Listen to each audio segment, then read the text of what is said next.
वाहिगुरु जी का खालसा वाहिगुरु जी की फतेह। सिख ने समझना है गुरु नू समझे बिना, गुरु नू जाने बिना, गुरु नाल जुड़े बिना कोई सिख नहीं है।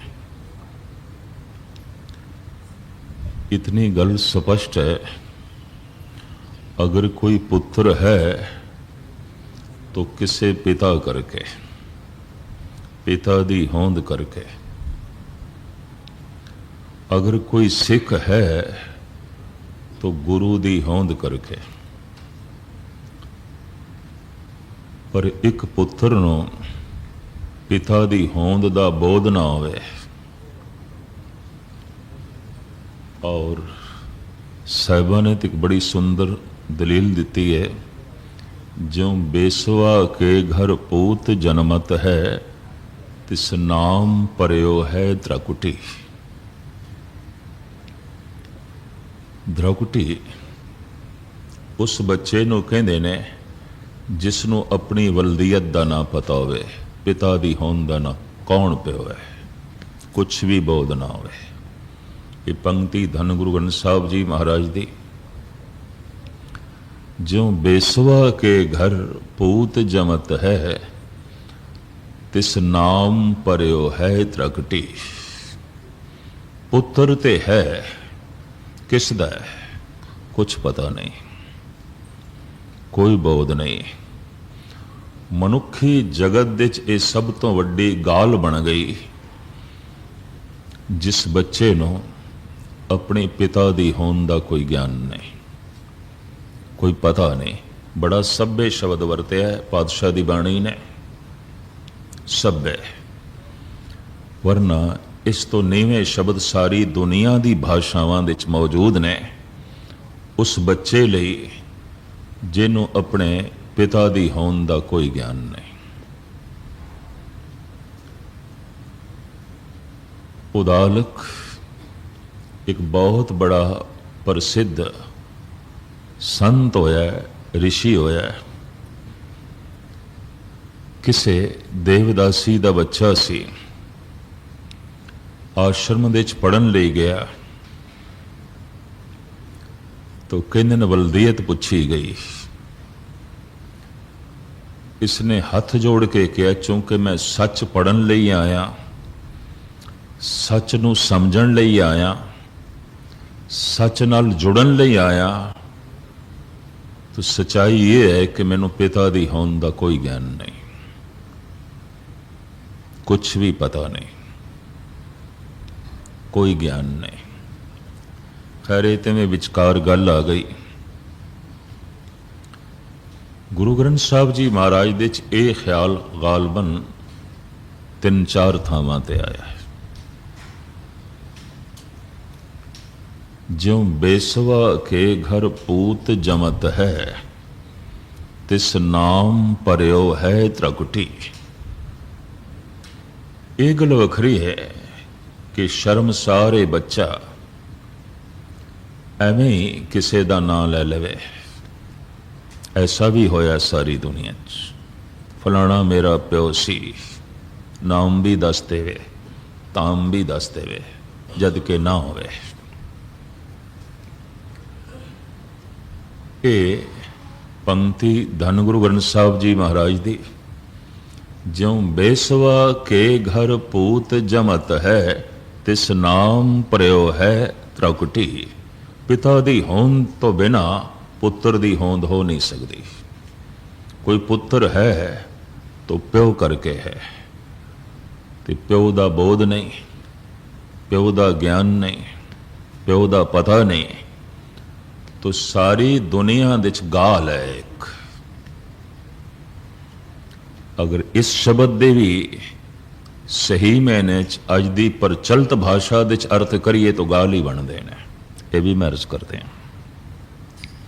ज्यों बेसवा के घर पूत जमत है तिस नाम परयो है त्रकुटी। सिख दी होंद गुरु करके है, ਤੇ ਸਿੱਖ ਨੂੰ ਪਤਾ ਵੀ ਨਾ ਹੋਵੇ ਗੁਰੂ ਕੌਣ ਹੈ, ਗੁਰੂ ਕੀ ਹੈ, ਦਰਖਟੀ ਹੈ ਔਰ ਕੀ ਹੈ, ਬੋਧ ਹੀ ਨਹੀਂ, ਪਤਾ ਹੀ ਨਹੀਂ।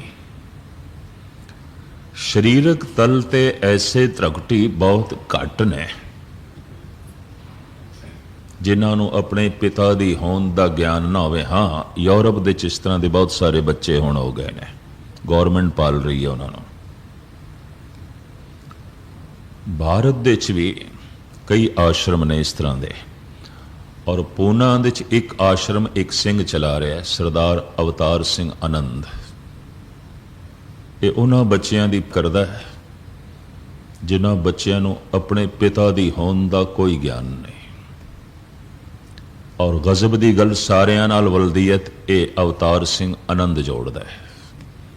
ਉੱਥੋਂ ਦੇ ਕਾਨੂੰਨ ਦੇ ਮੁਤਾਬਕ ਨੂੰ ਗੋਦ ਦੇ ਚ ਦੇਂਦਾ, ਕੁਝ ਤੇ ਆਉਂਦੇ ਨੇ। ਜਦ ਵੀ ਕਦੀ ਦਾਸ ਪੂਨੇ ਗਿਆ, ਇਹ ਗੁਰਸਿੱਖ ਮੈਨੂੰ ਆਸ਼ਰਮ ਦਿਖਾਉਣ ਵਾਸਤੇ ਜ਼ਰੂਰ ਲੈ ਗਏ। ਬਜ਼ੁਰਗ ਹੈ, ਗਾਲਬਨ 80-85 ਸਾਲ ਦੀ ਉਮਰ ਹੋਵੇਗੀ। ਸੰਪੰਨ ਸੀ, ਪਿਤਾ ਪੁਰਖੀ ਅਮੀਰ ਸੀ, ਸਾਰਾ ਧਨ ਇਸ ਵਿੱਚ ਖਰਚ ਕਰ ਰਿਹਾ ਹੈ। 8-9 ਡਾਕਟਰ ਵੀ ਮੁਲਾਜ਼ਮ ਰੱਖੇ ਹੋਏ ਨੇ, 50-60 ਨਰਸਾਂ ਵੀ ਹੈਗੀਆਂ ਨੇ, ਲੰਬਾ ਚੌੜਾ ਸਟਾਫ ਹੈ ਜੋ ਇਹਨਾਂ ਬੱਚਿਆਂ ਦੀ ਦੇਖ ਰੇਖ ਕਰਦਾ ਹੈ। ਔਰ ਗਾਲਬਨ 400 ਤੋਂ ਲੈ ਕੇ 600 ਤੱਕ ਬੱਚੇ ਹੋ ਜਾਂਦੇ ਨੇ। ਜਦ ਵੀ ਦਾਸ ਗਏ 400-450 ਬੱਚੇ ਮੈਂ ਦੇਖੇ ਨੇ। ਇੱਕ ਦਿਨ ਦਾ ਬੱਚਾ, ਇੱਕ ਮਹੀਨੇ ਦਾ ਬੱਚਾ, ਜਿਨ੍ਹਾਂ ਨੂੰ ਲਾਵਾਰਸ ਮਾਵਾਂ ਛੋੜ ਜਾਂਦੀਆਂ ਨੇ, ਔਰ ਕਿਧਰੇ ਲਾਵਾਰਸ ਹਸਪਤਾਲਾਂ ਦੇ ਵਿੱਚ ਇਹ ਅਵਤਾਰ ਸਿੰਘ ਆਨੰਦ ਚੁੱਕ ਕੇ ਲੈ ਆਉਂਦਾ ਹੈ। ਉੱਥੇ ਪਾਲਣਾ ਕਰਦਾ ਹੈ, ਪੋਸ਼ਣਾ ਕਰਦਾ ਹੈ। ਕੋਈ ਗੋਦ ਲੈਣਾ ਚਾਹੇ ਤੇ ਉਹਨਾਂ ਨੂੰ ਦੇ ਦਿੰਦਾ, ਨੇ ਤੇ ਖੁਦ ਪਾਲਦਾ ਰਹਿੰਦਾ ਹੈ, ਖੁਦ ਉਹਨਾਂ ਦੀ ਪਰਵਰਿਸ਼ ਕਰਦਾ ਰਹਿੰਦਾ ਹੈ। ਆਪਣੀ ਜ਼ਿੰਦਗੀ ਉਸਨੇ ਇਸ ਪਾਸੇ ਲਾਈ ਹੋਈ ਹੈ। ਉਸਦੇ ਵੀ ਇੱਕ ਦੋ ਬੋਲ ਸਨ। ਕਹਿੰਦਾ ਕਿਸ ਤਰ੍ਹਾਂ ਦਾ ਸੰਸਾਰ ਹੈ, ਇਹਨਾਂ ਬੱਚਿਆਂ ਨੂੰ ਚੰਗੀ ਚੰਗੀ ਥਾਵਾਂ ਤੇ ਵੀ ਮੈਂ ਦਿੱਤਾ ਹੈ, ਲੋਕੀ ਗੋਦ ਲੈ ਗਏ ਨੇ, ਲੇਕਿਨ ਅਕਸਰ ਵਲਦੀਅਤ ਦੇ ਨਾਮ ਤੇ ਵਿਚਾਰੇ ਸ਼ਰਮਸਾਰ ਹੋ ਜਾਂਦੇ ਨੇ ਜਦ ਹੋਸ਼ ਸੰਭਾਲਦੇ ਨੇ, ਜਦ ਵੱਡੇ ਹੁੰਦੇ ਨੇ, ਜਦ ਸਮਾਜ ਨੂੰ ਪਤਾ ਚੱਲਦਾ ਹੈ ਇਹਨਾਂ ਦੇ ਪਿਤਾ ਦੀ ਹੋਂਦ ਦਾ ਕੋਈ ਬੋਧ ਹੀ ਨਹੀਂ, ਪਤਾ ਹੀ ਨਹੀਂ ਕੌਣ ਹੈ, ਤੇ ਵਿਚਾਰੇ ਸ਼ਰਮਸਾਰ ਹੋ ਜਾਂਦੇ ਨੇ। ਕਹਿੰਦੇ ਨੇ ਇਸ ਤਰੀਕੇ ਦੀ ਕੋਈ ਸਮਾਜਿਕ ਰੂਪ ਰੇਖਾ ਨਹੀਂ ਬਣ ਸਕਦੀ ਔਰ ਇਸ ਢੰਗ ਦਾ ਕੋਈ ਪ੍ਰਚਾਰ ਨਹੀਂ ਹੋ ਸਕਦਾ ਕਿ ਇਹਨਾਂ ਬੱਚਿਆਂ ਨੂੰ ਵੀ ਸਨਮਾਨ ਦੀ ਦ੍ਰਿਸ਼ਟੀ ਨਾਲ ਦੇਖਿਆ ਜਾਏ। ਉਹ ਖਿਆਲ ਹੀ ਨਿਕਲ ਜਾਏ ਲੋਕਾਂ ਦੇ ਮਨ ਵਿੱਚ। ਮੈਂ ਕਿਹਾ ਇਹ ਤੇ ਅਨਾਦੀ ਖਿਆਲ ਬਣਿਆ ਹੋਇਆ ਪੁਰਾਣਾ। ਔਰ ਉਸ ਦੇ ਸਾਹਮਣੇ ਮੈਂ ਗੁਰੂ ਗ੍ਰੰਥ ਸਾਹਿਬ ਜੀ ਦੀ ਇਹ ਪੰਕਤੀ ਵੀ ਰੱਖੀ ਸੀ, ਤਿਸ ਨਾਮ ਪਰਿਓ ਹੈ ਤ੍ਰਕਟੀ। ਪਿਤਾ ਦਾ ਨਾਮ ਨਹੀਂ ਜਾਣਦਾ, ਪਿਤਾ ਦਾ ਕੋਈ ਗਿਆਨ ਨਹੀਂ, ਕੌਣ ਹੈ। ਮੈਨੂੰ ਉਹਨਾਂ ਨੇ ਦੱਸਿਆ ਇਸ ਵਿੱਚ ਮੁਸਲਿਮ ਬੱਚੇ ਵੀ ਹੋ ਸਕਦੇ ਨੇ, ਕ੍ਰਿਸਚਨ ਵੀ ਹੋ ਸਕਦੇ ਨੇ, ਹਿੰਦੂ ਵੀ ਹੋ ਸਕਦੇ ਨੇ, ਬੁੱਧਿਸਟ ਵੀ ਹੋ ਸਕਦੇ ਨੇ, ਸਿੱਖ ਵੀ ਹੋ ਸਕਦੇ ਨੇ। ਕਹਿੰਦਾ ਕੁਛ ਵੀ ਪਤਾ ਨਹੀਂ। ਔਰ ਉਸਨੇ ਆਪਣੀ ਤਰਫੋਂ ਧਰਮ ਕਿਸੇ ਨੂੰ ਵੀ ਨਹੀਂ ਦਿੱਤਾ। ਮਦਰ ਟਰੇਸਾ ਸਾਰਿਆਂ ਨੂੰ ਕ੍ਰਿਸਚਨ ਬਣਾ ਲੈਂਦੀ ਹੈ, ਬੜੀ ਚਰਚਾ ਉਸਦੀ, ਉਹਨੂੰ ਨੋਬਲ ਪ੍ਰਾਈਜ਼ ਵੀ ਮਿਲਿਆ। ਮੈਂ ਇਸ ਵਾਸਤੇ ਅਰਜ਼ ਪਿਆ ਕਰਦਾ, ਇਸ ਤਰ੍ਹਾਂ ਦੀਆਂ ਸੰਸਥਾਵਾਂ ਹੋਰ ਵੀ ਚਲਾ ਰਹੇ ਨੇ, ਬਦਕਿਸਮਤੀ ਉਹਨਾਂ ਦੀ ਚਰਚਾ ਨਹੀਂ ਹੈ। ਇਹ ਕਿਸੇ ਬੱਚੇ ਨੂੰ ਸਿੱਖ ਨਹੀਂ ਬਣਾਉਂਦਾ। ਕਹਿੰਦੇ ਨਹੀਂ, ਜਿਹੜਾ ਗੋਦ ਲੈ ਜਾਵੇਗਾ ਜੋ ਕੁਝ ਬਣਾਵੇ ਬਣਾਵੇ। ਠੀਕ ਹੈ, ਇੱਥੇ ਅਸੀਂ ਗੁਰੂ ਗ੍ਰੰਥ ਸਾਹਿਬ ਦਾ ਪ੍ਰਕਾਸ਼ ਕੀਤਾ, ਬਾਣੀ ਦਾ ਪਾਠ ਹੁੰਦਾ ਹੈ, ਪਰ ਕੋਈ ਮੁਸਲਮਾਨ ਲੈ ਜਾਵੇ, ਕ੍ਰਿਸਚਨ ਲੈ ਜਾਵੇ, ਹਿੰਦੂ ਲੈ ਜਾਏ, ਕੋਈ ਵੀ ਲੈ ਜਾਏ। ਇੱਕ ਬੱਚੀ ਨੂੰ ਵੇਖ ਕੇ ਰੋ ਪਏ। ਮੈਂ ਕਿਹਾ ਕਿਉਂ? ਕਹਿਣ ਲੱਗੇ ਇਹ ਉਹ ਬੱਚੀ ਹੈ, ਮੈਥੋਂ ਬਿਨਾਂ ਇਸ ਨੂੰ ਹੋਰ ਕੋਈ ਪਿਆਰ ਨਹੀਂ ਦਿੰਦਾ, ਕਰੂਪ ਹੈ। 7-8 ਸਾਲ ਹੋ ਗਏ ਨੇ, ਇਹ ਦੇਖਦੀ ਹੈ ਕਿ ਮੇਰੇ ਨਾਲ ਦੇ ਬਾਕੀ ਹਾਣੀਆਂ ਨੂੰ ਲੋਕੀ ਲੈ ਗਏ, ਮੈਂ ਇੱਥੇ ਹੀ ਹਾਂ। इसे यतीम खाने तो इनू वेख के मेरा हिरदा द्रव जाता है, करूप है। इस वास्ते जे मैं किसी होर बच्चे को 1 मिनट खड़ा होना, ये को 10 मिनट, जे किसी होर बच्चे नाल 2 गल्लां करदा तो ये 50 गल्लां करदा, इनू महसूस ना होवे मेरा कोई नहीं। और मैं करूप हाँ, मेरे को कोई खड़ा भी नहीं आता। खैर मुख्तसर मैं अर्ज करा,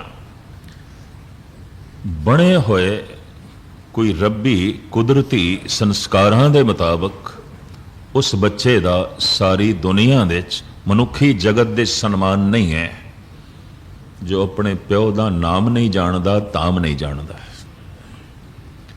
और गुरु ग्रंथ साहब जी महाराज को भी ये ख्याल देना पिया, ज्यों बेसवा के घर पूत जमत है, तिस नाम परयो है त्रकुटी।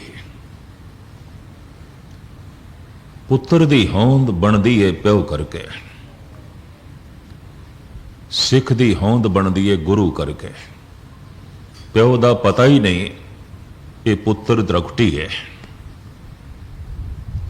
गुरु का पता ही नहीं, गुरु का ज्ञान ही नहीं, गुरु का बोध ही नहीं, तो इंज कह लिए सिख सिख नहीं है।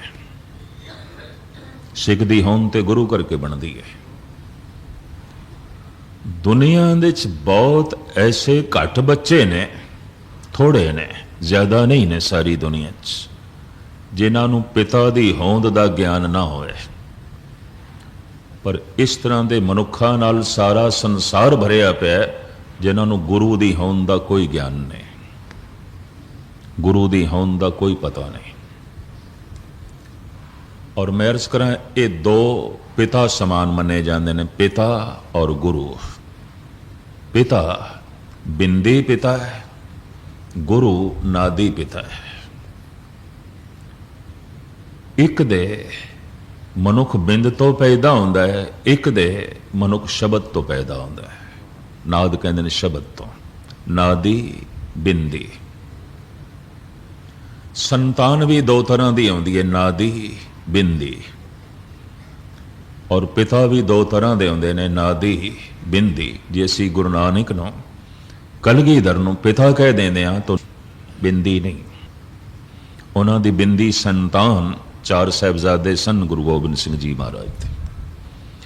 असी उन्हां दी नादी संतान हाँ, शब्द तो पैदा होए, उपदेश तो पैदा होए, ज्ञान तो पैदा होए, हुक्म तो पैदा होए, मंत्रां तो पैदा होए, बोलां तो पैदा होए, खालसे दा जन्म 5 बाणियां दे पाठ अमृत दे छकण तो पैदा होए, शब्द दी विचार तो सिखी दा जन्म होया, सिखी सिखिया गुरु विचार। तो हुण मैं अर्ज करा, बिंदी पिता दा बोध नहीं, ज्ञान नहीं, उस बच्चे दा सन्मान नहीं है। पर नादी पिता दा बोध नहीं, तो यकीन जानो धार्मिक दुनिया दे, वास्तविक धार्मिक दुनिया दे उस मनुख दी कोई गल नहीं। ये गल वखरी है, धन संपदा वेसमावां कोल भी आउंदी है और डाकुआं कोल भी आउंदी है, कई दफा आम लोकां नालों ज्यादा आउंदी है। ये कोई बहुत वड्डी गल नहीं है। ये गल वखरी है कि दौर अपना अपना है। अज तो चंद सदियां पहले चले जाइए तो प्रथम नंबर ते गुण सी, पहले गुण पूजिया जांदा सी, धन नंबर दूसरे ते सी, प्रभता नंबर तीसरे ते सी। प्रथम गुण सन, प्रथम धर्म सी। जे दशरथ दी सभा दे विच विशिष्ट आ जाए तो दशरथ नूं सिंघासन छोड़ना पैंदा सी। सिंघासन ते विशिष्ट बैठते सन वो विशिष्ट जो जंगल दी मामूली जिहियां कुटिया च रहिंदा सी, और जिहदा आश्रम भिक्षा ते चलदा सी, कुछ भी नहीं सी। वो दशरथ जो राजा है उन्होंने थल्ले बैठना पैंदा सी। बहुत लंबे समय तक ऐसा होया है, ऐसा चलता रहे। लेकिन सहजे सहजे मनुख बाहरमुखी होंदा गया, अंतर्मुखी संबंध टुटते गए। तो जब बाहरमुखी होंदा गया तो फिर सन्मान भी बाहर, तो बाहर महान धन है। धन नंबर पहला हो गया, धर्म नंबर 2 ते हो गया। तो जिसनों नंबर 2 ते सुट दिता है ਉਹਦੇ ਲਈ वक्त होएगा तो मनुख ਉਹਦੀ प्राप्ति करेगा, उसके पिछे जाएगा।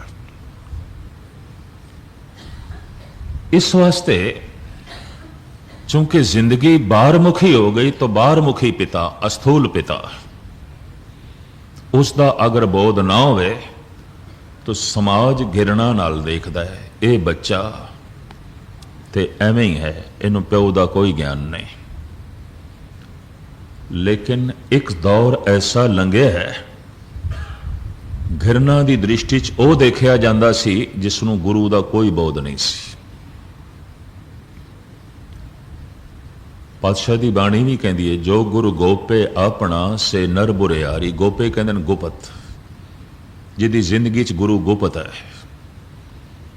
गुरु का कोई बोध नहीं, या थोड़ा बहुत है तो छुपाने की कोशिश करता है, दबाने की कोशिश करता है, पिछे रखने की कोशिश करता है। महाराज कहते ने यह मनुख चंगा नहीं हो सकता, नेक नहीं हो सकता, बुरा है, दुष्ट है। उस तरह ही जिमें किसी नूं शरीरक पिता का, बिंदी पिता का बोध ना होवे ते जे किधरे बोध होवे ते पिछे सुटे, वो औलाद ठीक नहीं है, वो सिख नहीं है, दुष्ट है, जो अपने नादी पिता तो संबंध तोड़े। हुण मैं अर्ज करा, नाद केड़ा? नाद ओही जो परमात्मा तो पैदा होया, वो गुरु है। इसनों इंज लेना है। केड़ा नाद? जो परमात्मा तो पैदा होया। सानू किस तरह पता चले? तो जिन्होंने परमात्मा चुन लेंदा है, इस नाद नूं प्रगट करो। उन्होंने जगत दे पैगंबरी पुरुष आख्या गया, अवतार आख्या गया। उन्होंने दे राही परमात्मा का नाद प्रगट होंदा है। कबीर अपने बोलों नूं इंज बयान करते हैं, कांसी ते धुन उपजे, धुन कांसी जाई, कांसी फूटी पंडिता, धुन कहाँ समाई। काशी घड़ियाल जिस धातु का बनता है, भारत दे च इसनूं काशी कहते हैं। वजाण वाले घड़ियाल बर्तन भी किसी जमाने च बनते सन। तांबा जस्त मिला के एक धातु जिहड़ी बनती उन्होंने कांशी करके कहते सन।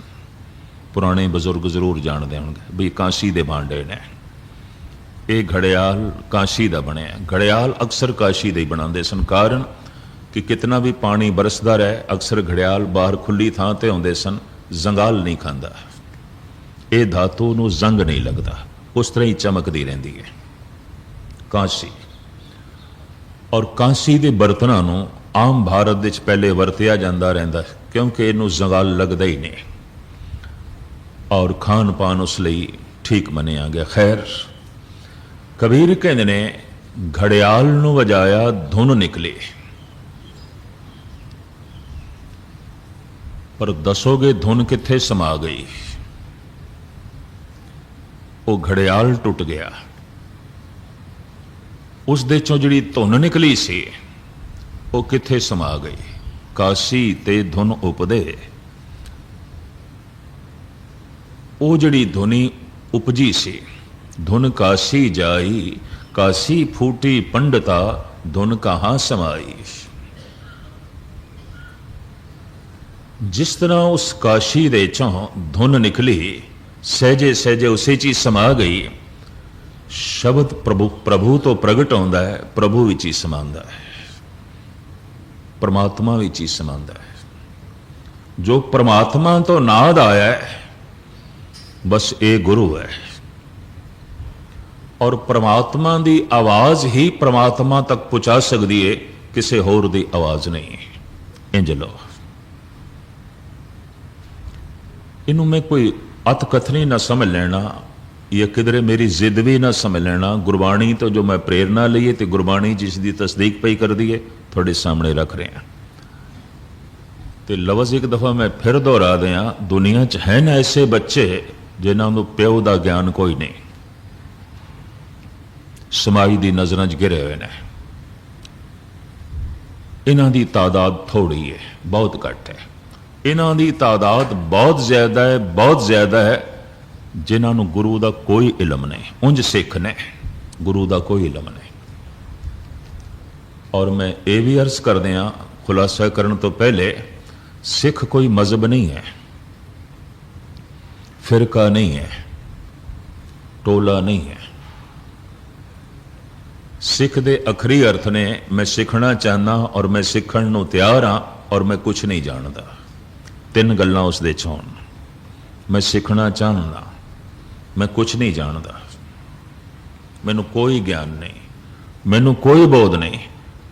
मैं सीखना चाहना और मैं सीखण लई तैयार हाँ। सीखना चाहना, सिख सिखाण लई परमात्मा हर वक्त मौजूद है, हर वक्त। बीज मंत्र सर्ब को ज्ञान, कुछ एक नूं जरूरी ज्ञान परमात्मा ने बड़ी खामोशी नाल दिता होया है। इस चक्कर च ना पैना कि ज्ञान सिर्फ मनुखां कोले, पशु पक्षियां कोल भी है। पंछियां नूं भी पता है कि आंडियां दे उत्ते 22 दिन बैठांगे इहदे चों बच्चे निकलणगे। और इन्हां पंछियां नूं भी पता है कि दाणा दुणका सी चुक के लियावांगे, इन्हां दे मूँह च पावांगे तां ये पलणगे, वरना नहीं। ये उन्हां पंछियां नूं भी पता है। रहण लई आंडला किवें बनाना है और किस थां ते बनाना है ताकि बच्चे महफूज रहन, अंडे महफूज रहन, ये उन्हां नूं भी ज्ञान है। ये उन्हां नूं भी बोध है, ये उन्हां नूं भी पता है। जीवन दा ज्ञान परमात्मा ने सारियां दे अंदर पा दिता है, थोड़ा बहुत, जिस दे नाल वो अपनी जिंदगी चला सकन, जीवन बतीत कर सकन, रिज़क दी तलाश कर सकन। ये ज्ञान परिपूर्ण परमात्मा ने सारियां नूं दे दिता है। पशुओं नूं तो इतनी सूझ दे दी है, सूंघण शक्ति, बई ये घास तेरे अनुकूल नहीं होवेगी, ऐ पशु तू खाएगा मर जाएगा। तो सूंघ के पशुओं नूं एकदम ज्ञान हो जाता है, ये घास मेरे अनुकूल नहीं है, नहीं खाती। गऊ नहीं खाएगी, मझ नहीं खाएगी, घोड़ा नहीं खाएगा। सूंघण शक्ति, नक दे च ही ऐसी शक्ति परमात्मा ने पा दी है। वरना कुछ हैं ऐसे घास, भुलेखे नाल किधरे घास दे चों तिन के चले जान, गऊआं मर जांदियां ने। ढीला करके कहंदे ने पंजाब दे च उसनूं, किधरे भुलेखे नाल चला जाए, कतरन दे चला जाए। उन जंगल दे चरदी हुई गऊ सूंघण शक्ति नाल एकदम अंदाजा ला लैंदी है, ढीला है, ये जहरीला है, मैं नहीं खाना। बीज मंत्र सर्ब को ज्ञान, बुनियादी ज्ञान परिपूर्ण परमात्मा ने सारियां नूं दे दिता है। जीवन किवें बतीत करना है, जीवन लई रिज़क किवें तलाश करना है। अगर ज्ञान सारियां नूं ही परमात्मा ने दिता है तो ज्ञान देण दे नाते परमात्मा गुरु हो गया, और ज्ञान लैण दे नाते कायनात दा जर्रा जर्रा सिख है, जर्रा जर्रा। ये गल वखरी है कि पंछियां नूं एहसास नहीं, असी भी परमात्मा तो सीखे है ये सब कुछ। घोंसले किवें बनाने ने, बच्चियां दी पालना किवें करनी है, अंडियां दे चों बच्चियां नूं किवें कढना है। चिड़ी जद अंडे नूं तोड़ दिए इतनी सावधानी नाल कि मेरी चुंझ बच्चे नूं ना लग जाए, वो किधरे जख्मी ना हो जाए, इस तरह तोड़ दिए तो विचों बच्चे नूं प्रगट कर दिए। ये सारा बोध पशु जगत नूं है, कीड़े मकोड़ियां नूं है, पंछियां नूं है। ते जे बोध है, ज्ञान है, तो कित्थों लिया? जिथों आए ने ज्ञान उत्थों ही आया है।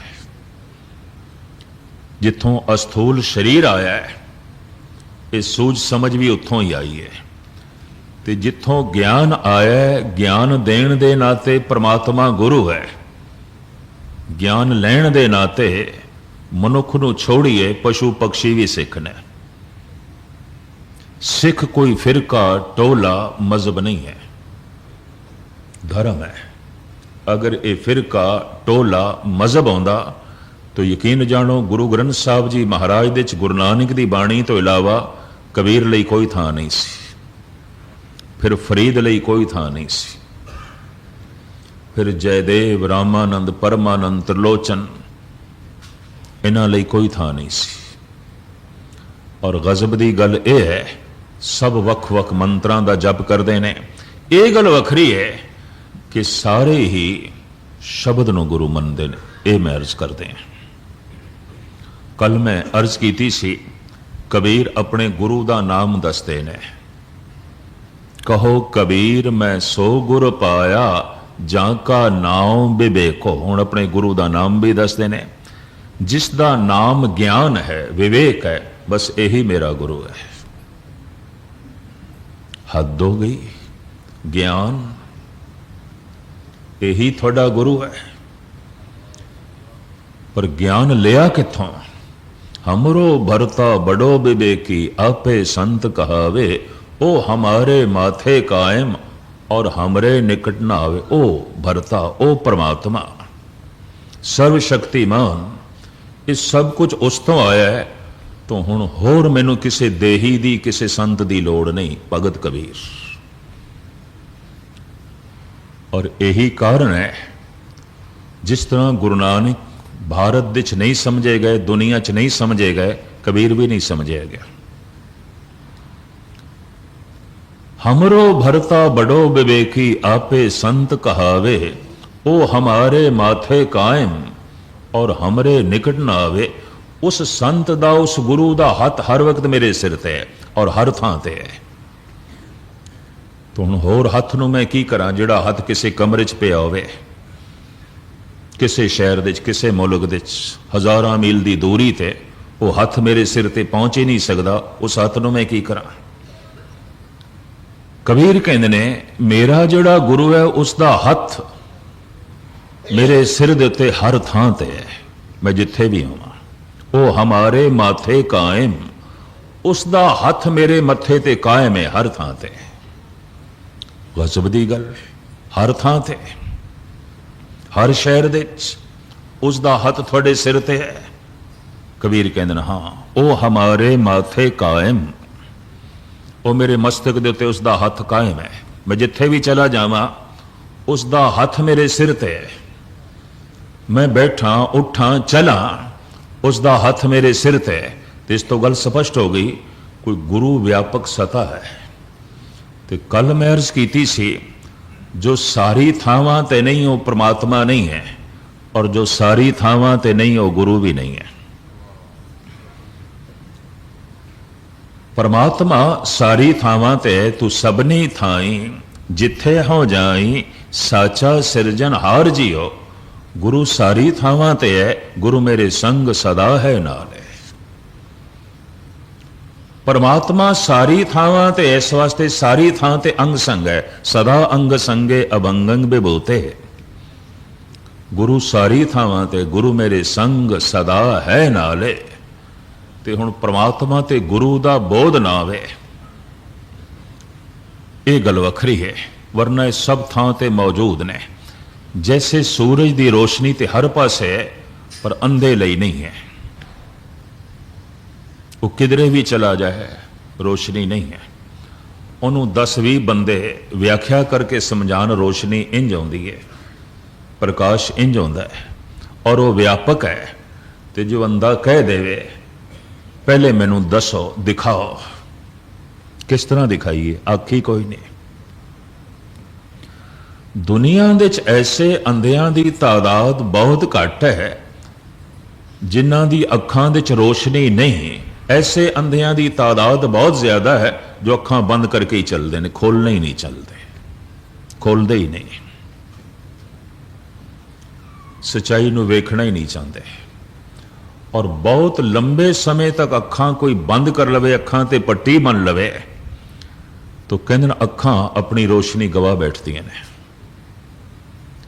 अजोके विज्ञानिक दसते हैं, अगर कोई 7-8 साल अखां ते पट्टी बन लवे, तो 8 साल तो बाद खोलेगा, अखां आंदियां होणगियां, कुछ भी नहीं होवेगा, वेखण की समर्था नहीं होवेगी, वेख नहीं सकणगियां, क्योंकि उन्हां दी शक्ति की वरतों नहीं की गई, कुंद हो गई।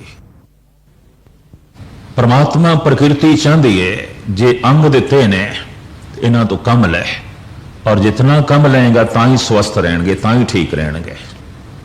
एक बंदा शरीरक कम ना करे लेकिन फिर भी एक्सरसाइज करनी पै जाती उसनूं, वो भी तो शरीरक परिश्रम है, और की है, वो भी तो शरीरक मेहनत है, और की है। प्रकृति चाहती है हाथ कुछ करन, पैर कुछ करन, दिमाग कुछ करे। दिमाग तो बंदा कम ना लवे, यही कुंद हो जाता है, ये भी रह जाता है। अखां वेखण ना, और कोई मनुख तहखाने दे च रवे, अंधेरे च रवे, बड़ी मुद्दत तक रखे, अखां अपनी जोत गवा बैठणगियां। बहुत लंबे समय तक कोई पखंड दे च जीवे होवे ते पखंड नूं ही महान मनिया होवे, अगां चल के फिर उसदे लई सच सच नहीं रह जाता, मजबूरी। एक प्राकृतिक नियम है, एक बहुत वड्डी जो है सच्चाई है। गुरु नानक ने ऐलानिया कह दिता, शब्द गुरु सुरत धुन चेला, पवन अस्तंभ सतगुर मत वेला। शब्द गुरु सुरत धुन चेला, ए जो शब्द है ये गुरु है, मैं एक पासे होना, ये मेरी पकड़ दे च आया है, ये व्यापक है। तिह लोकां में शब्द रव्या है, ये शब्द 3 लोकां दे च व्यापक है। मैं फिर अर्ज करा, जो व्यापक नहीं हो परमात्मा नहीं, जो व्यापक नहीं हो गुरु नहीं। इत्थे बैंकॉक दे कोई समस्या खड़ी हो जाए किसी नो, गुरु दिल्ली बैठा है, पुकार करोगे, जितनी देर दे प्लेन ते बैठ के आएगा इतनी देर पता नहीं भोगी पै जाने, रहना भी है कि कुछ नहीं। इनू मिर्जा गालिब कहते ने, हमने माना कि तगाफुल ना करोगे लेकिन खाक हो जाएंगे हम तुमको खबर। परमात्मा प्रकृति चाहती है जे अंग दिते ने इन्हां तो कम लै, और जितना कम लेगा तां ही स्वस्थ रहेंगे, तां ही ठीक रहेंगे। एक बंदा शरीरक कम ना करे लेकिन फिर भी एक्सरसाइज करनी पै जाती उसनूं, वो भी तो शरीरक परिश्रम है, और की है, वो भी तो शरीरक मेहनत है, और की है। प्रकृति चाहती है हाथ कुछ करन, पैर कुछ करन, दिमाग कुछ करे। दिमाग तो बंदा कम ना लवे, यही कुंद हो जाता है, ये भी रह जाता है। अखां वेखण ना, और कोई मनुख तहखाने दे च रवे, अंधेरे च रवे, बड़ी मुद्दत तक रखे, अखां अपनी जोत गवा बैठणगियां। बहुत लंबे समय तक कोई पखंड दे च जीवे होवे ते पखंड नूं ही महान मनिया होवे, अगां चल के फिर उसदे लई सच सच नहीं रह जाता, मजबूरी। एक प्राकृतिक नियम है, एक बहुत वड्डी जो है सच्चाई है। गुरु नानक ने ऐलानिया कह दिता, शब्द गुरु सुरत धुन चेला, पवन अस्तंभ सतगुर मत वेला। शब्द गुरु सुरत धुन चेला, ए जो शब्द है ये गुरु है, मैं एक पासे होना, ये मेरी पकड़ दे च आया है, ये व्यापक है। तिह लोकां में शब्द रव्या है, ये शब्द 3 लोकां दे च व्यापक है। मैं फिर अर्ज करा, जो व्यापक नहीं हो परमात्मा नहीं, जो व्यापक नहीं हो गुरु नहीं। इत्थे बैंकॉक दे कोई समस्या खड़ी हो जाए किसी नो, गुरु दिल्ली बैठा है, पुकार करोगे, जितनी देर दे प्लेन ते बैठ के आएगा इतनी देर पता नहीं भोगी पै जाने, रहना भी है कि कुछ नहीं।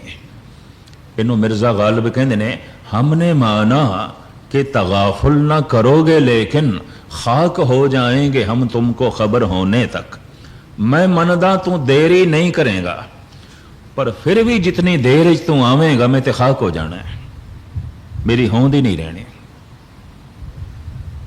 मैनू ऐसा मददगार चाहिए जो मेरे नाल हर वक्त होवे।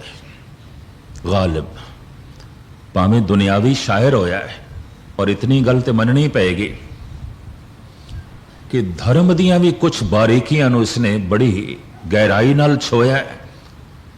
ऐलानिया तो कुछ नहीं कह सकिया क्योंकि मुगलों की हुकूमत सी, बहादुर शाह जफर के टाइम दे होया है, तो शरा दा माड़ा मोटा कानून भी चलता सी, लेकिन इशारतन बहुत कुछ कह गया।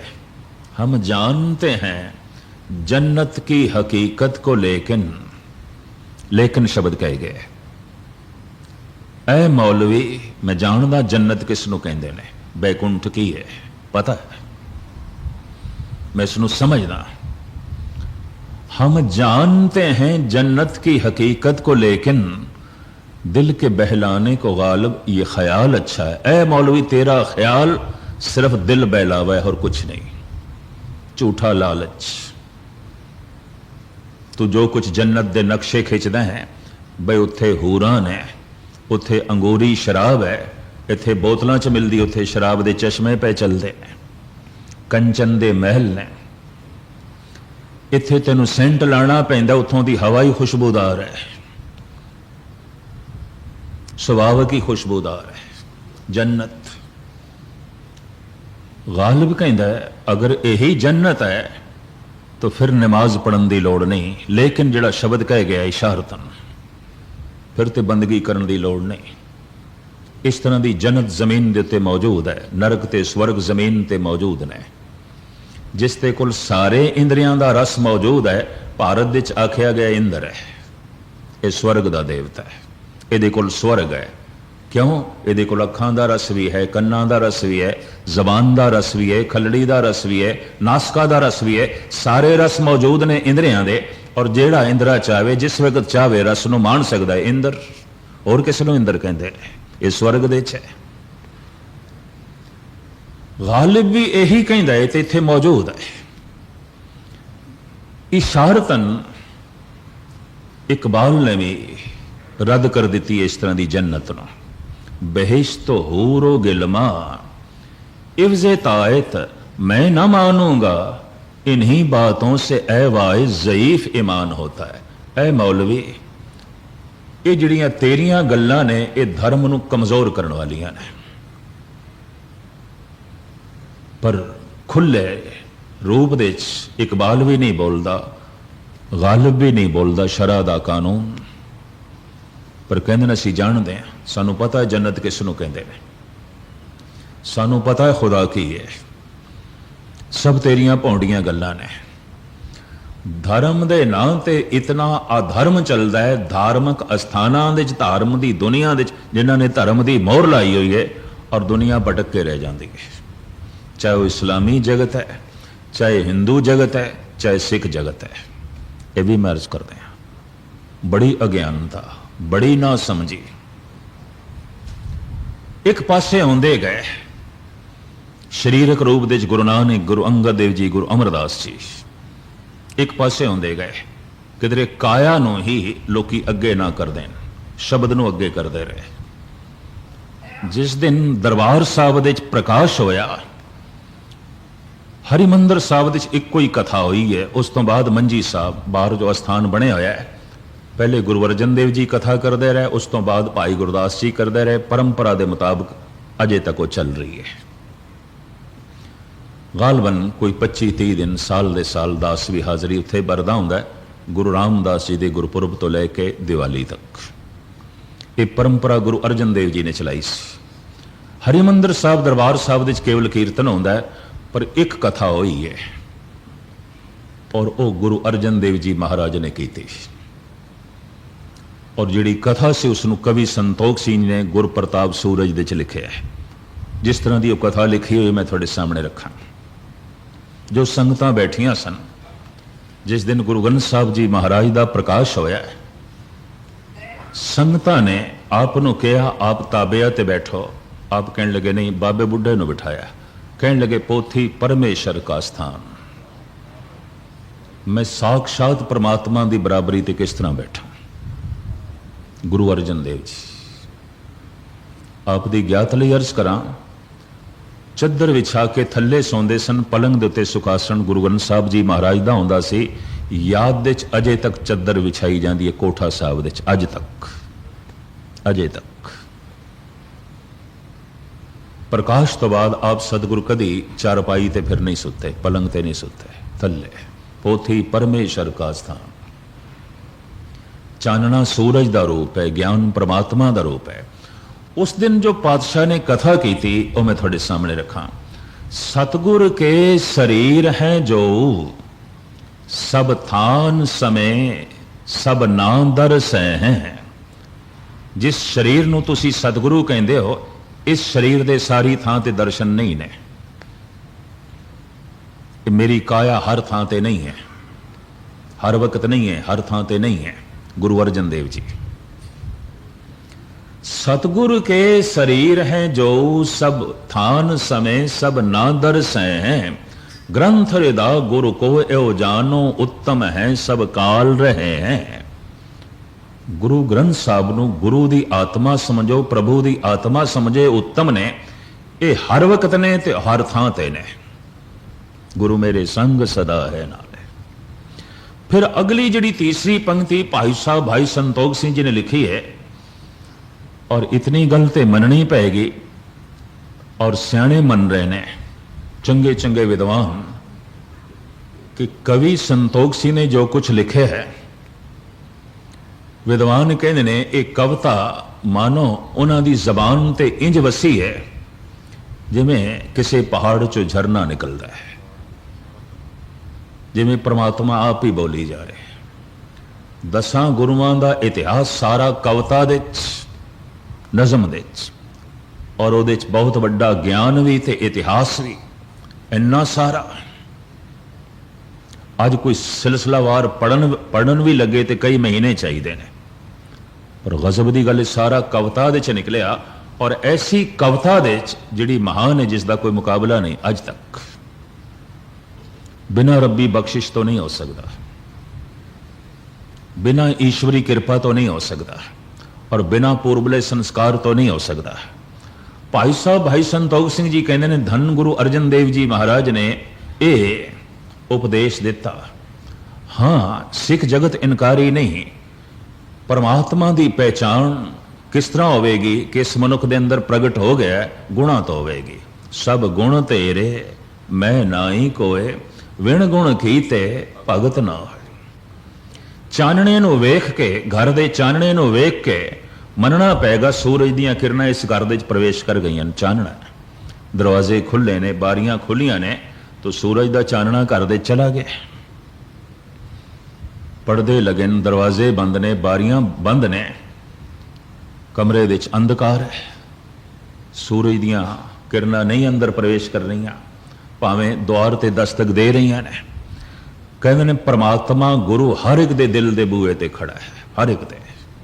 जिवें सूरज दीयां किरणां हर घर दे बूहे ते खड़ियां ने, सिर्फ बूहा खोलण दी देर है, अंदर चानना ही चानना। हिरदे दा द्वार खोलण दी देर है, शब्द अंदर प्रवेश कर जाता है, प्रकाश अंदर प्रवेश कर जाता है। मनुख ने बूहे ही बंद किए हैं। तो पहचान किस तरह होगी? इत्थे प्रभु प्रगट हो गया गुणा करके। ते परमात्मा दे गुण की ने? वो निर्वैर है, वो प्रेम की मूर्ति है, वो दया का सागर है, वो करुणाकर है, वो भय नहीं है। ये गुण ही तो ने उसके, निर्भव निर्वैर अकाल मूरत अजोनी सेबंग, ये सारे उसके गुण ने। जब कोई निर्वैर हो जाए, निर्भय हो जाए, दया की मूर्ति हो जाए, प्रेम का सागर हो जाए, विशाल बिरती का मारक हो जाए, सारे उसनों एक दिखाई देन, जैसे परमात्मा साझा है तो इस तरह साझा हो जाए। तो कई दफा कुछ विद्वानों ने कह दिता है, परमात्मा के प्रत्यक्ष गुणों के दर्शन करने ने तो ये कर लो। भट्टा ने इंज कह दिता सी, भण मथरा कछ भेद नहीं गुरु अर्जन परतख। परतख वेखना ने कि परमात्मा दयालु है, निर्वैर है, निर्भय है। नहीं वक़्त की हुकूमत तो डरते, तो ना वक़्त के दुष्टां तो डरते ने, निर्भय।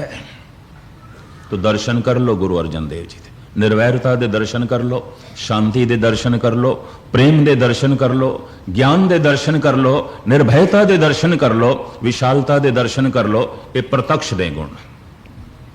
भट्ट इंज कह रहे हैं, असी तो प्रत्यक्ष वेख लिया। दया किसनों कहते हैं, ज्ञान किसनों कहते हैं, प्रेम किसनों कहते हैं, निर्वैरता किसनों कहते हैं। इतना निर्वैर हृदय और इतना निर्भय कि सारा हिंदुस्तान जिस जहांगीर की मुट्ठी दे होवे उस नाल मत्था मारन नूं तैयार हो गए हैं, और उसके अगे झुकण तो इनकार। जितने भारत के सारे संत ने, सब राजनीतिकां दे पिछे चलण वाले ने, अगे चलण वाले नहीं ने। यह भी मैं अर्ज करते हैं, उन्होंने पिछे हथ जोड़ के खड़े ने, वो जिवें चलते ने त्यों चलते पे ने। सारी दुनिया करीबन करीबन इस तरह होता है। जहांगीर के वक्त भी कुछ फकीर जो जहांगीर ने काबू किए सन, ਉਹਨਾਂ ਨੂੰ ਕਹਿ ਦਿੱਤਾ ਸੀ ਤੁਸੀਂ ਸਭ ਕੁਝ ਕਹਿ ਸਕਦੇ ਹੋ, ਲੇਕਿਨ ਇਹ ਨਹੀਂ ਕਹਿ ਸਕਦੇ ਕਿ ਸ਼ਰਾਬ ਹਰਾਮ ਹੈ। ਜਹਾਂਗੀਰ ਸਾਰਾ ਦਿਨ ਪੀਂਦਾ ਸੀ, ਹਰ ਵਕਤ ਨਸ਼ੇ 'ਚ ਡੁੱਬਿਆ ਰਹਿੰਦਾ ਸੀ। ਕਿਸੇ ਮੌਲਵੀ ਨੇ, ਕਿਸੇ ਫਕੀਰ ਨੇ ਇਹ ਨਹੀਂ ਆਖਿਆ ਇਹ ਹਰਾਮ ਹੈ, ਚੁੱਪ ਕਰ ਗਏ। ਸਾਰੇ ਖਾਮੋਸ਼। ਸਾਰਿਆਂ ਨੂੰ ਪਤਾ ਸੀ ਜੇ ਆਖਿਆ ਤੇ ਖੈਰ ਕੋਈ ਨਹੀਂ, ਜਹਾਂਗੀਰ ਨੇ ਧੱਜੀਆਂ ਉਡਾ ਦੇਣੀਆਂ ਨੇ। ਉਹਨੇ ਆਪਣੇ ਪੁੱਤਰ ਨੂੰ ਤੜਪਾ ਤੜਪਾ ਕੇ ਮਾਰਿਆ, ਖੁਸਰੋ ਨੂੰ। ਸਾਨੂੰ ਕੀ ਮਾਫ ਕਰੇਗਾ? ਸਾਨੂੰ ਕਿੱਥੇ ਜੋ ਹੈ ਛੋੜੇਗਾ? ਕੁਰਾਨ ਦੀ ਤਲਾਵਤ ਵੀ ਕਰਨੀ ਹੋਵੇ, ਵਿਆਖਿਆ ਵੀ ਕਰਨੀ ਹੋਵੇ ਤਾਂ ਜਹਾਂਗੀਰ ਦੀ ਮਨ ਮਰਜ਼ੀ ਦੇ ਮੁਤਾਬਕ ਮੌਲਵੀ ਕਰਦੇ ਸਨ। ਜੋ ਕੁਝ ਕੁਰਾਨ ਦੇ 'ਚ ਲਿਖਿਆ ਉਹ ਨਹੀਂ। ਬਈ ਇਹ ਗੱਲ ਇਸ ਦੇ ਨਾਲ ਤਾਲਮੇਲ ਨਹੀਂ ਖਾਏਗੀ, ਔਖਾ ਹੋ ਜਾਏਗਾ, ਨਾਰਾਜ਼ ਹੋ ਜਾਏਗਾ।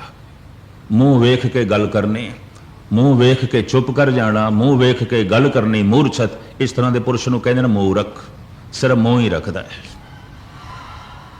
ਮੂੰਹ ਵੇਖ ਕੇ ਗੱਲ ਕਰਦਾ ਹੈ, ਮੂੰਹ ਵੇਖ ਕੇ ਚੁੱਪ ਕਰ ਜਾਂਦਾ ਹੈ ਔਰ ਬਿਲਕੁਲ ਅੰਦਰੋਂ ਮੂਰਛਤ ਹੈ, ਬੇਹੋਸ਼ ਹੈ। ਸੋਚ ਕੇ ਨਹੀਂ, ਜ਼ਮੀਰ ਨਹੀਂ ਬੋਲ ਰਹੀ, ਬੋਲਦਾ ਹੈ ਮੂੰਹ ਵੇਖ ਕੇ। ਅਗਲੇ ਦਾ ਮੁਖੜਾ ਕਿੰਨਾ ਕੁ ਬਰਦਾਸ਼ਤ ਕਰੇਗਾ ਔਰ ਅਗਲੇ ਦਾ ਮੂੰਹ ਕੀ ਸੁਣਨਾ ਚਾਹੁੰਦਾ ਹੈ? ਚੁੱਪ ਕਰ ਜਾਏਗਾ ਮੂੰਹ ਵੇਖ ਕੇ, ਬਈ ਇਹ ਗੱਲ ਇਹ ਮੂੰਹ ਨਹੀਂ ਸੁਣ ਸਕੇਗਾ।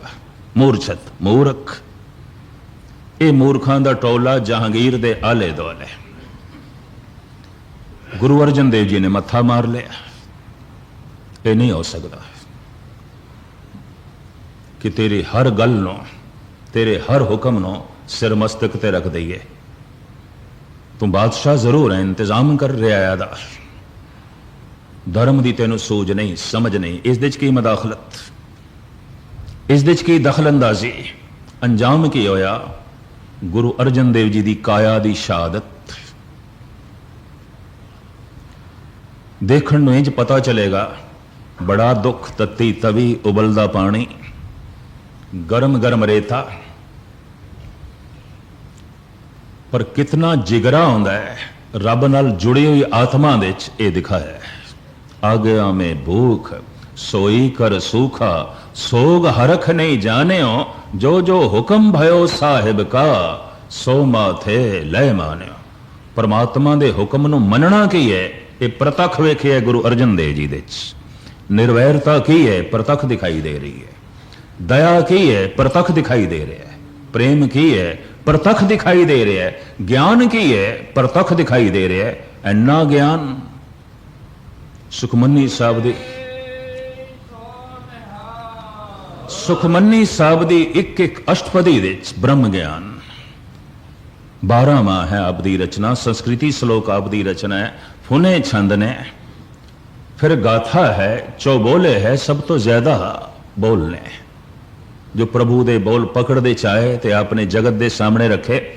और आपने जिहड़ी पहली कथा की थी वो मैं थोड़े सामने फिर रखते हाँ। भाई साहब भाई संतोख सिंह जी लिखते ने, सतगुरु के शरीर है जो, जिस शरीर नूं तुसी सतगुरु कहंदे हो, सब थान समय सब ना दरसे हैं, इस दे दर्शन सारी थावां ते नहीं ने। और ये शरीर थोड़ी मदद हर थां ते नहीं कर सकता, ये दर्शन तुसी हर थां ते नहीं कर सकते। ਇਹਦਾ मतलब है गुरु किसे थां ते है ते किसे थां ते नहीं है। गुरु दे दर्शन हर वक्त नहीं हो सकते, ते जिहदे दर्शन ही हर वक्त नहीं हो सकते, उस गुरु नूं धारण करने की की लोड़ है। जो किसी कोठे च बैठा है, किसी कमरे च बैठा है, किसी एक शहर दे च बैठा है, और पूरे शहर दे च भी ना होवे, शहर दे किसी एक गोठे च होवे। मैं फिर अर्ज करा, कतई किसी ईरखा वस होके मैं नहीं कह रहा, गुरबाणी है। और इसनों भी मैं पिछे छुपावां तो कम से कम गुरु ग्रंथ साहब का तो देनदार हाँ। फिर मैं मसंद क्यों प्रवान नहीं होए? मसंदा ने भी कुछ गल्लां छुपा लिया, नहीं कहनिया। क्यों? अगर वो कहंदे तो खुद गुरु नहीं बन सकते सन। उन्होंने खुद गुरु होने का दावा कर दिता सी, खुद नहीं कह सकते सन। ये जिहड़े डिंबी गुरु ने, भावें इन्हां दे डेरियां च भी प्रकाश गुरु ग्रंथ साहब का ऐलानिया कहंदे ने असीं प्रकाश कीता होया है, लेकिन गरजब की गल है, प्रकाश करके ही प्रकाश नूं पिछे सुटे, अपने आप नूं अगे कीता है। गल इन्नी है, गुरु ग्रंथ साहब का तो आसरा लेना है, ताकि गुरु ग्रंथ साहब नूं मनण वाले साडे कोल इकट्ठे होण, ते फिर असीं अगे हो जाइए तो गुरु ग्रंथ साहब नूं पिछे कर दईए। बस इन्नी गल है जो भोली दुनिया समझदी नहीं। ना समझते ने, बोध नहीं, या इतनी वड्डी गलती कर चुके ने, इतने अगे जा चुके ने, हुण जे पिछे मुड़न ते गलत साबित होंदे ने। हंकार नूं चोट लगदी है। सतगुर दी बाणी भी कहती है, कल युग में अनेक धड़े, पंच चोर झगड़ाए, काम क्रोध लोभ मोह अभिमान वधाए।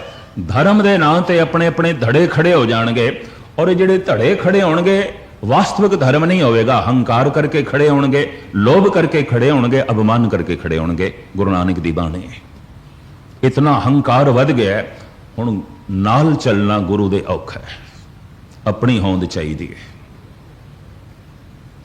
इतना लोभ वध गया, जे गुरु दे नाल गए तो लोभ की उतनी पूर्ति नहीं हो सकेगी, अलग धड़ा। इतना अभिमान वध गया है, जे गुरु दे नाल चल गए तो असी तो नंबर 2 होवांगे, असी नंबर 1 होना है। तो गुरु नूं पिछे सुटो, आप अगे हो जाओ। गुरु दा प्रकाश करके भी गुरु ते पढ़दा, जो गुरु गोपे अपना से नर बुरियारी। गुरु अमरदास जी कहते ने, बस यही दुष्ट ते बुरे मनुख ने गुरु दी गल करके गुरु ते पढ़दा पांदे। ये पंक्ति गुरु ग्रंथ साहब जी दी। जो गुरु गोपे, गोपे कहते गोपत, गुरु दी गल करके, गुरु ग्रंथ साहब दी गल करके फिर गुरु ग्रंथ साहब नूं गुपत करना, पिछे सुटना।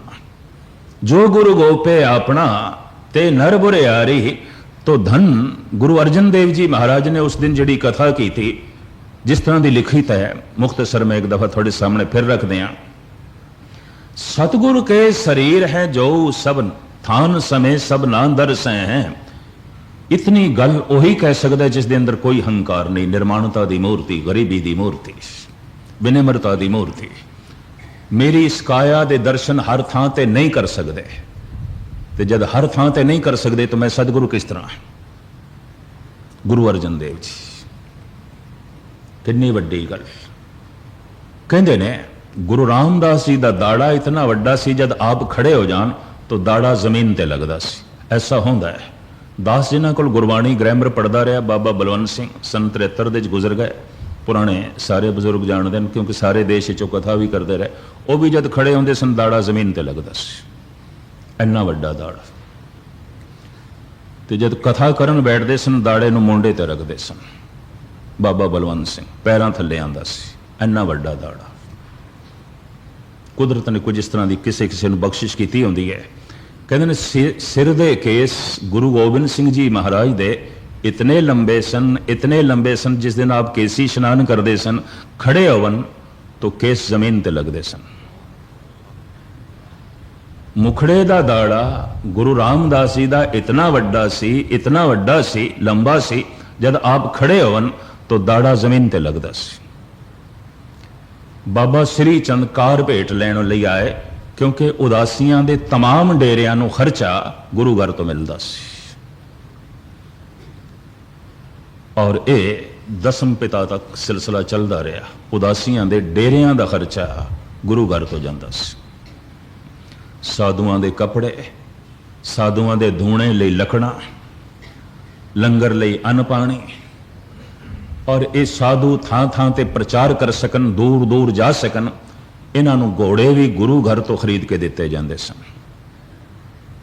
उस जमाने की असवारी बाबा श्री चंद घोड़े ते असवार होके आए। सिर्फ महीने दे महीने जो कार भेट लैण लई आंदे सन आए। पर अज बाबा श्री चंद नूं सुते सिद्ध किधरे मजाक फुर पई, उंज करदे नहीं आउंदे सन। बड़े गंभीर पुरुष सन, भजनीक पुरुष, जुड़ी हुई आत्मा सी, लेकिन अज किधरे मजाक फुर पिया, कदी कदी होंदा है। गुरु रामदास जी का इतना लंबा दाड़ा देख के, चूंकि बाबा श्री चंद की बिल्कुल मस्सी अजे फुटी सी, वो उन्नी रह गई, कईयां दे नहीं वधदे। केस बहुत लंबे सन सिर दे बाबा श्री चंद दे, मुखड़े का दाड़ा लंबा नहीं सी, बिल्कुल जिवें किसी की मस फुटती है, बस इतनी सी। इंज कवि संतोख सिंह जी ने लिखा है। और इतना लंबा दाड़ा, कुदरती गल है, मजाक भी सुझ सकती है तो हसरत भी पैदा हो सकती है। मेरा नहीं, मेरा ये दाड़ा नहीं होंदा है। एक रागी सिंह है, बड़ा चोटी का कीर्तनी है लखनऊ दे, अवतार सिंह कीट, बेचारे दी इन्नी दाड़ी है। तो एक दिन 5 ਸਿੰਘਾਂ ਨੂੰ ले गया तो मैनू खिंच के ले गया गुरुद्वारे चों लखनऊ की गल। लंगर छकाण तो बाद कहने लगा मस्कीन जी अरदास करनी है। मैं कहा की लोड़ पैगी थानू इस तरह की, क्योंकि तुसी जिस ढंग नाल कह रहे हो कोई विशेष अरदास करनी है। कहने लगे हाँ मेरा दाड़ा नहीं, मैनू शर्म आउंदी है स्टेज पर बैठते हैं। उम्र 50 तो ज़्यादा टप गई है, दाड़ा है नहीं, शर्म आउंदी है। बड़ियां दवाइयां कीतियां ने और नाल एक वैद भी सी बाबा बिशन सिंह, इस वक्त हैं मौजूद 111-112 साल दे ना। तो उन्होंने भी कहने लगे बाबा जी तुसी कुछ दवाई भी दसो, कोई दवाई भी दसो, अरदास भी करो। मैनू कहने लगे तो बाबा जी कोई दवाई भी दसन, दाड़ा आना चाहिए। मेरे मुंह सुते सिद्ध किधरे गल निकल गई। मैं क्या हद हो गई ज्ञानी जी, जिन्होंने दाड़ा ना आवे वो दवाई लभदे ने ते जिन्होंने आ जाए वो नाई लभदे ने। उल्टी गल है, समझ नहीं आई। जिन्होंने ना आवे वो कहते दवाई चाहिए है, तो जिन्होंने आ जाए कहते हुण नाई चाहिए। हसरत होंदी है, ना आवे दाड़ा ना निकले शर्मसारी होंदी है, हसरत पैदा होंदी है। लगता है ऐसी हसरत बाबा श्री चंद के अंदर भी पैदा हुई, दाड़ा नहीं है। हाथ जोड़ के कहा है गुरु रामदास जी ने, इन्ना वड्डा दाड़ा क्यों कीता है, इन्नी लंबी दाड़ी। धन गुरु रामदास जी महाराज उसे दाड़े नाल बाबा श्री चंद के चरण झाड़न लग पे। आख्या गुरमुखो ऐ महापुरुषो थोड़े चरण झाड़न लई रखे। अखां भराइया बाबा श्री चंद दियां, कहने लगे बस ऐ निर्माणता ही लै गई थानू, साडे कोल सब कुछ जांदा रहा, ऐ निर्माणता करके तुसी सब कुछ ले गए, सब कुछ ले गए। परमात्मा कितना निर्वैर है, कितना निर्माण है, कितना निरंहंकार है, कितनी वो प्रेम की मूर्ति है, कितना बर्दाश्त का मादा है। पट कहते प्रतख वेख लो गुरु अर्जन देव जी ने, बण मथरा कछ भेद नहीं, गुरु अर्जन परतक हर। परमात्मा के प्रतख गुणा के दर्शन कर लो। परमात्मा कितना निर्वैर है वेख लो, परमात्मा कितना प्रेम का सागर है वेख लो, परमात्मा दे कितनी दया है वेख लो, और परमात्मा कितना ज्ञानी है ये ज्ञान भी वेख लो। बण मथुरा कछ भेद नहीं, गुरु अर्जन परतख हर। पर यह महान मूर्ति संगतां दे सामने जो उपदेश करते हैं वे सतगुरु के शरीर हैं जो सब थान समय सब ना दरसें, ग्रंथ हृदा गुरु को एव जानो उत्तम है सब काल है रहे। वो जो शब्द जिन्होंने ग्रंथ की शक्ति, ग्रंथ कहते हैं कट्ठे नो इकट्ठा किया है, वो जो शब्द जिन्होंने ग्रंथ का रूप दे दिता है, शब्द गुरु है, ग्रंथ इकट्ठा किया है तो गुरु ग्रंथ। ये शब्द हिरदे च नहीं सी तो अमरदास सी, तो अमरदास नूं लोकां ने इंज भी कहा ये निथावा, अद्धी अद्धी रात भटकण वाला। शब्द आ गया तो निथावियां दी थां गुरु अमरदास, निमाणियां दे माण गुरु अमरदास, न्योटियां दी ओट गुरु अमरदास। ये शब्द सारे एक पासे कर दो तो ग्रंथ ने, शब्द है तो फिर गुरु ग्रंथ। इतनी मैर्ज करते हैं। ग्रंथ हृदा गुरु को एव जानो उत्तम है सब काल रहे हैं। और ये पंक्ति सुनने वाली भाई संतोख सिंह जी कहते हैं, जो गुरु अर्जन देव जी महाराज ने आखी, मेरे स्वरूप ते याते है दीरग, साहिब जान अदायब कहो। ये मेरा हुक्म, मेरे स्वरूप तो वड्डा करके जाना, क्योंकि मैं खुद पुजारी हाँ, मैं खुद मत्था टेकदा। दीरक कहते हैं वड्डे न, मेरे स्वरूप ते याते है दीरक, किधरे मैनू ही वड्डा जानो नहीं, मेरे स्वरूप तो वड्डा करके जानना। क्यों? उत्तम है सब काल रहे हैं। शब्द दे दर्शन हर थां ते कर सकोगे, शब्द दा जप हर थां ते कर सकोगे, शब्द नू हर थां ते पढ़ सकोगे, शब्द नू सदा नाल रख सकोगे। मैं सदा नाल नहीं, शब्द दे रूप दे गुरु सदा संग, गुरु मेरे संग सदा है नाले। जो सदा संग नहीं हो परमात्मा नहीं, और जो सदा संग नहीं हो गुरु भी नहीं। जो सदा संग है उसे नु गुरु बनाना है। इस वास्ते सतगुरु की बाणी इंज कह रही है, सो गुर करो जे बहुर न करना, सो पद रवो जे बहुर न रवना, सो ध्यान धरो जे बहुर न धरना, ऐसे मरो जे बहुर न मरना। कहो कबीर मैं सो गुर पाया, जांका नाओ विवेको। बाकी खुलासा कल मैं बहुत समा लै गया, चूंकि गल मैं इत्थों आरंभ की सी, जिस पुत्र नूं पिता दी होंद दा नहीं पता, तो समाज उसनूं गिरा होया समझदा है। ये ठीक नहीं है, ये तो नाजायज़ औलाद है, गलत है, समाजिक नियम के मुताबिक नहीं है। इनू तो पिता का ज्ञान ही नहीं है। होवे तो सिख ते तेनू गुरु का ही बोध ना होवे, और जो गुरु वाकई है ही नहीं, जो पिता तेरा है ही नहीं, कदी आखें ओ पिता है, कदी आखें ओ पिता है, कदी आखें ओ पिता है, तो एक मर गया फिर दूजे नूं प्यो बनावे, वो मर गया तो फिर तीजे नूं प्यो बनावे, तो मजाक हो गई। शब्द ना मरदा है ना जमदा है, जदों दा परमात्मा है उदों दा शब्द है। शब्द गुरु पीरा गहर गंभीरा, बिन शब्द जग भौराना। इस वास्ते इकबाल ने कह दिता, एक कोई अवतारी पुरुष जगत दे आया जिन्हें कह दिता शब्द गुरु है, और ये गुरु नहीं समझा गया, गुरु नानक नहीं समझे गए। क्षमा हक से जो मुनव्वर हो, वो ये महफिल न थी, बारिश रहमत हुई पर जमी काबिल न थी। एक गल वखरी कि मोहम्मद साहब ने भी कह दिता, ये जो कुछ होया है मेरे ते अलहाम होया, मेरे अपने बोल नहीं, खुदा दे बोल ने, इन्हां नाल जुड़ो, मैं एक पासे होना। कलगीधर ने ते ऐलानिया कह दिता, जो हमको परमेश्वर उचर हैं ते सब नरक कुंड में परे। तो फिर तुसी कौन मोको दास तवन का जानो, या मैं भेद न रंच पछानो, मैं हूं परम पुरख को दासा, देखन आयो जगत तमाशा। गुरु दी पहचान हो गई, पता चल गया। तो इंज जिवें बच्चे नूं अपने पिता दी पहचान हो गई, पिता दा पता चल गया, कौन है साडा नादी पिता, कौन है साडा बिंदी पिता।